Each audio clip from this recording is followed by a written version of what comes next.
بسم اللہ الرحمن الرحیم۔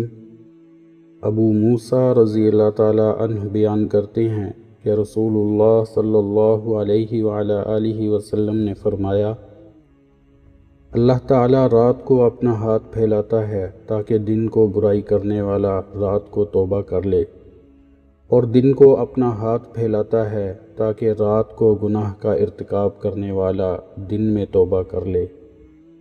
یہ سلسلہ اس وقت تک جاری رہے گا جب تک سورج مغرب سے طلوع نہ ہو، جو قیامت کے قریب آ جانے کی ایک نشانی ہے۔ اس نشانی کے ظاہر ہو جانے کے بعد توبہ کا دروازہ بند ہو جائے گا۔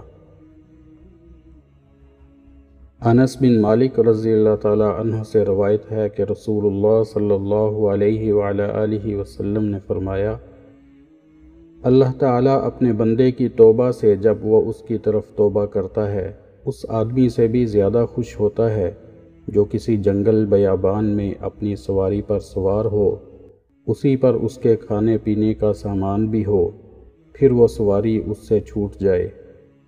خوب تلاش کرنے کے بعد وہ اس سے مایوس ہو کر ایک درخت کے سائے میں آ کر لیٹ جائے، اتنے میں وہ سواری اچانک اس کے سامنے آ کھڑی ہو۔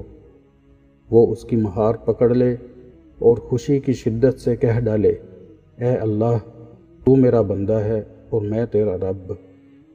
خوشی کی شدت سے وہ غلطی کر جائے۔